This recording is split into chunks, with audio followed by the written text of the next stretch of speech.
Hi മക്കളെ, 5ാം ക്ലാസ്സിലെ എല്ലാ പ്രിയ കൂട്ടുകാർക്കും സ്വാഗതം.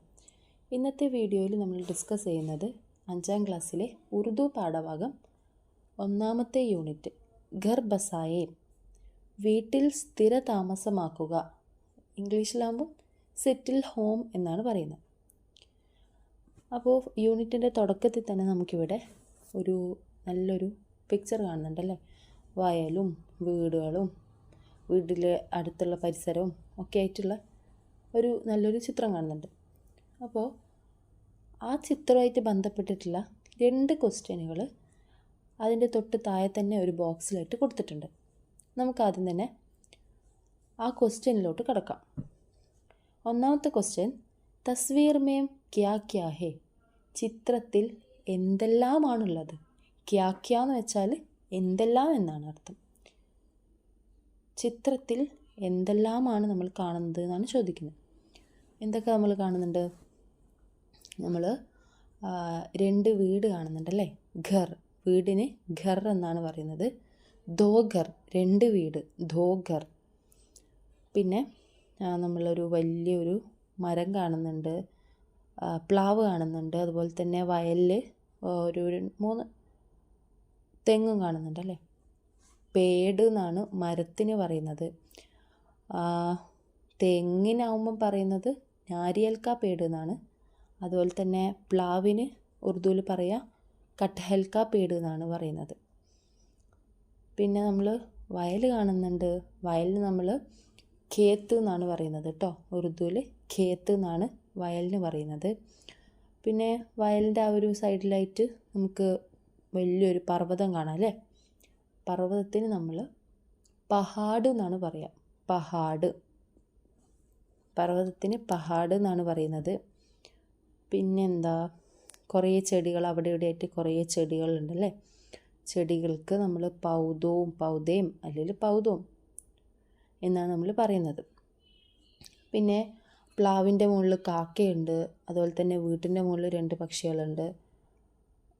തത്ത പാറുന്നുണ്ടല്ലേ.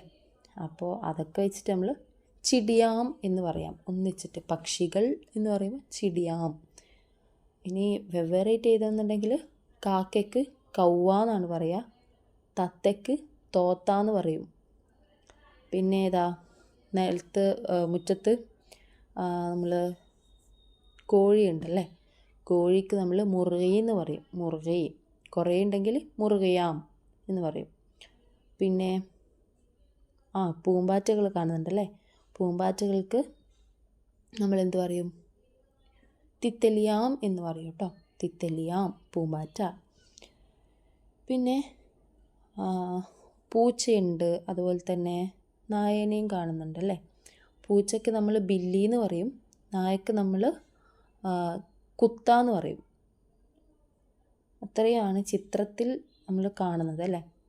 ഇനി അടുത്ത ക്വസ്റ്റ്യൻ, തസ്വീർ മേം കോൻ കോൻ ഹേ, ചിത്രത്തിൽ ആരെല്ലാമാണുള്ളത് എന്നാണ് ചോദിക്കുന്നത്. ചിത്രത്തിൽ ആരെല്ലാം നമുക്ക് ഇവിടെ കാണാൻ പറ്റുന്നത്? ഇവിടെ നമുക്ക് ചെടികൾക്കൊക്കെ വെള്ളം നനച്ചുകൊണ്ടിരിക്കുന്നത് അച്ഛനാണ്. അച്ഛൻ, ഫാദർ. ഫാദറിന് നമ്മൾ ഉറുദുവിൽ പറയുന്നത് അബ്ബ എന്നാണ്. അബ്ബ, ഉപ്പ. പിന്നെ നമുക്കിവിടെ 2 സ്ത്രീകൾ സംസാരിച്ചിട്ട് നിൽക്കുന്നുണ്ടല്ലേ. അതിൽ ഒരു സ്ത്രീ അയൽവാസിയാണ്.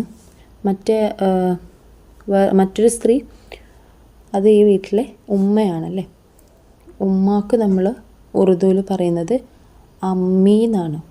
അമ്മി, ഉമ്മ, അതായത് മദർ. പിന്നെ ഇവിടെ സൈക്കിളിൽ ചവിട്ടിക്കൊണ്ടിരിക്കുന്നത് അത് അവരുടെ മോളാണ്. മകൾക്ക് പറയുന്നത് ബേട്ടി എന്നാണ്. പിന്നെ കോഴികൾക്ക് തീറ്റ കൊടുക്കുന്നത് മകനാണ്. മകന് നമ്മൾ പറയും ബേട്ട എന്ന് പറയും. പിന്നെ അവിടെ വീട്ടിൻ്റെ ഉമ്മറത്ത് 2 പേര് ഇരിക്കുന്നുണ്ടല്ലേ. അതൊന്ന് അച്ചാച്ചനും അമ്മാമയും. അച്ചാച്ചൻ, അതായത് ഗ്രാൻഡ് ഫാദറിന് നമ്മൾ ഉറുദുവിൽ ദാദ എന്നാണ് പറയുന്നത്. ഗ്രാൻഡ് മദറിന് നമ്മൾ ദാദി എന്നാണ് പറയുന്നത്. ഓക്കെ. ഇനി നമ്മൾ അടുത്ത പേജിലോട്ട് പോകുമ്പോൾ സബക്ക് 1 ഒന്നാമത്തെ പാഠം നമുക്കത് വായിക്കാം. ആവോ നൂറി ബേട്ടി അബ്ബാജാൻ ആയേ. മോളെ നൂറി വരൂ, ഉപ്പ വന്നിട്ടുണ്ട്. ഞാൻ അടുത്ത പേജ്. അബ്ബാജാൻ ആയേ, ഉപ്പ വന്നിട്ടുണ്ട്. അബ്ബാജാൻ ബാസാർ സേ ആയേ, ഉപ്പ അങ്ങാടിയിൽ നിന്നും വന്നിട്ടുണ്ട്. അബ്ബാജാൻ ആം ലായേ, ഉപ്പ മാങ്ങ കൊണ്ടുവന്നിട്ടുണ്ട്. അബ്ബാജാൻ പക്കേ പക്കേ ആം ലായേ, ഉപ്പ പഴുത്ത മാങ്ങ കൊണ്ടുവന്നിട്ടുണ്ട്. ആവോ അജ്മൽ ഭയ്യ. നൂറി തൻ്റെ ഇക്കാക്കയെ വിളിക്കുകയാണ്. ആവോ അജ്മൽ ഭയ്യ, അജ്മൽ ഏട്ടാ, അജ്മലേ വരൂ. അബ്ബാജാനായി, ഉപ്പ വന്നിട്ടുണ്ട്. മീട്ടേ മീട്ടേ ആം ലായേ, നല്ല മധുരമുള്ള മാങ്ങ കൊണ്ടുവന്നിട്ടുണ്ട്. ദോനോ അബ്ബാജാൻ കെ പാസ് ഗേ, രണ്ടുപേരും ഉപ്പയുടെ അടുത്തേക്ക് ചെന്നു. നൂറി ഖുഷി സേ ഗീത് ഗാനെ ലഗി, നൂറി സന്തോഷത്തോടു കൂടി കവിത പാടാൻ തുടങ്ങി. ഇന്നത്തെ ക്ലാസ്സിൽ നമ്മൾ ഇത്രയും മാത്രമേ ചർച്ച ചെയ്യുന്നുള്ളൂ. അടുത്ത ക്ലാസ്സിൽ നമുക്ക് അടുത്ത ഭാഗവുമായിട്ട് കണ്ടുമുട്ടാം. Bye bye.